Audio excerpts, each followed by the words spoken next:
Assalamualaikum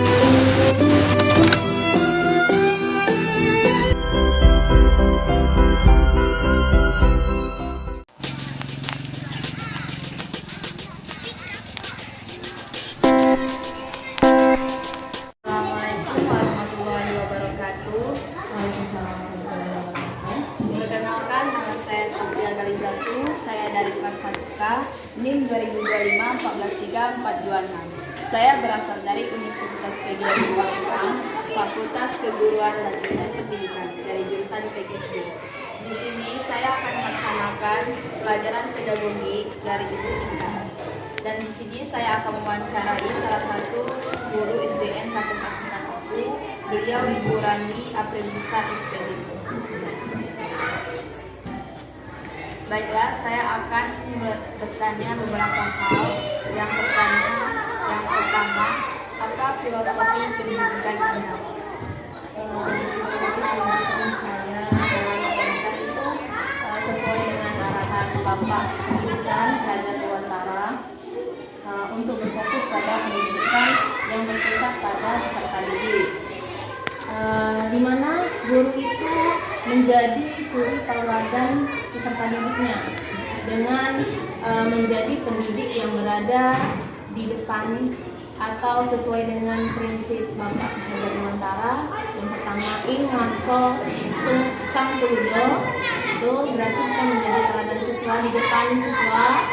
Yang kedua, prinsip yang kedua yaitu membangun semangat peserta didik dari tengah sesuai prinsipnya itu kinerja mangun karso. Dan yang ketiga, kita menjadi suri tauladan atau guru yang memberi dorongan kepada peserta didik dari belakang, yaitu prinsip yang ketiga peduli budayanya. Dan bagaimana Anda menggambarkan gaya mengajar Anda? Gaya mengajar yang saya berikan kepada peserta didik saya itu bervariasi, bermacam-macam.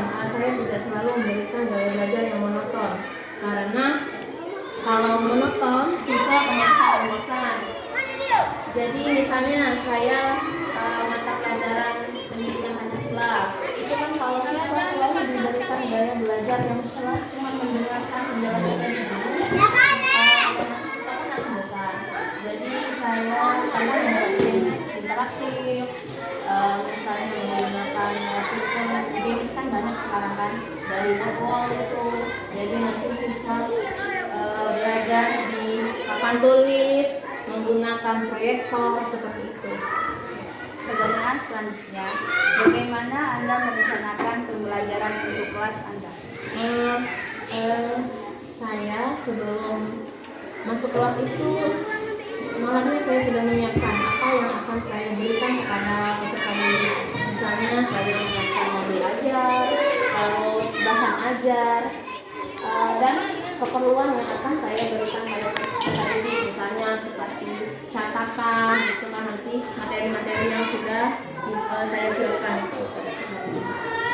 Dan strategi apa yang Anda gunakan untuk mengakomodasi gaya belajar yang berbeda dalam kelas? Di kelas 6 ini menurut saya gaya belajar strategi itu berbeda-beda ya. Ada gaya belajar audio, ada gaya belajar visual, ada gaya belajar kinestetik. Jadi guru harus banyak terampil dalam memberikan gaya peserta didik, gaya belajar strategi yang berbeda-beda itu. Misalnya kalau gaya belajar peserta didik audio visual, nah saya menyajikan video pembelajaran itu untuk gaya belajar peserta didik yang audiovisual.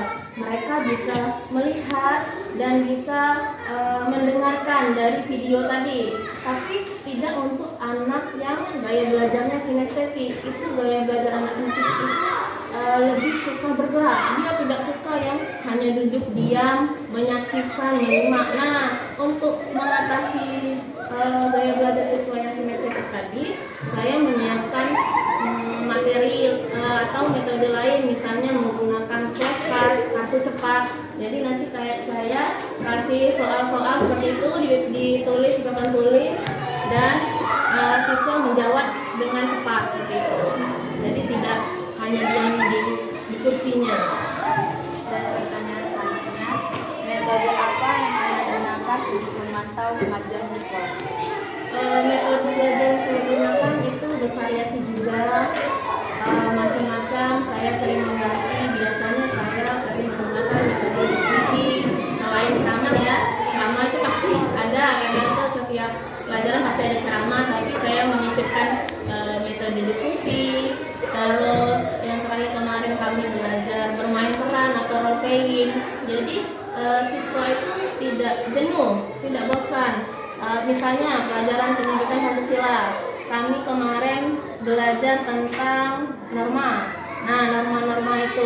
Jadi nanti siswa saya bagi setiap kelompoknya, kemudian mereka melakukan peran sesuai dengan norma yang mereka pegang. Misalnya norma kesopanan, nanti mereka memberikan atau mempraktekkan contoh-contoh norma kesopanan seperti apa.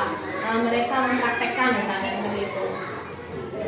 Dan bagaimana Anda menilai pemahaman siswa terhadap materi yang Anda ajarkan? Untuk penilaian, selain saya membuat catatan kecil, saya juga mengecek pemahaman siswa itu setiap harinya. Sampai di mana sih pemahamannya dalam pelajaran yang sudah disampaikan hari ini.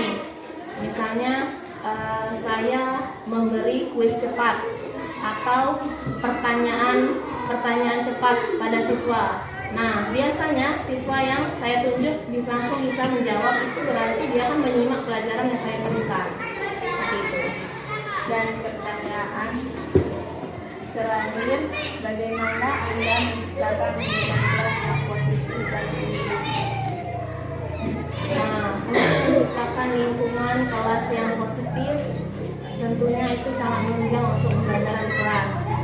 Selain membuat kelas menjadi nyaman, bersih, itu menjadi salah satu hal yang harus diciptakan agar pembelajaran menjadi nyaman ya. Misalnya saya mendekor kelas agar terlihat menarik, siswa mendapatkan pengetahuan dari dekor-dekor yang kami buat tadi. Nah, itu salah satu menjadi hal yang dapat menciptakan budaya kelas yang positif. Jadi siswa ini sudah tahu sedikit tahu tentang info-info atau pengetahuan dari dekor-dekor kelas tadi. Dan bagaimana cara Anda menangani siswa yang mengalami kesulitan perilaku atau emosional? Kalau di kelas tinggi, otomatis emosi siswa itu pasti berbeda-beda ya.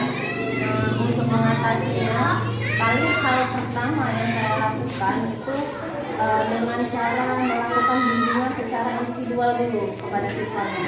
Saya panggil siswanya, apa yang terjadi, apa permasalahannya, apakah dia ada masalah yang dibawa dari rumah atau ada masalah lain. Jadi untuk hal pertama yang saya lakukan mungkin bimbingan individual dulu untuk bisa ke tahap selanjutnya.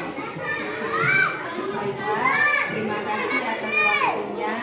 Mohon maaf jika selama wawancara tadi ada kata-kata yang menyesatkan. Kepada Allah saya mohon ampun. Saya akhiri. Wassalamualaikum warahmatullahi wabarakatuh. Waalaikumsalam.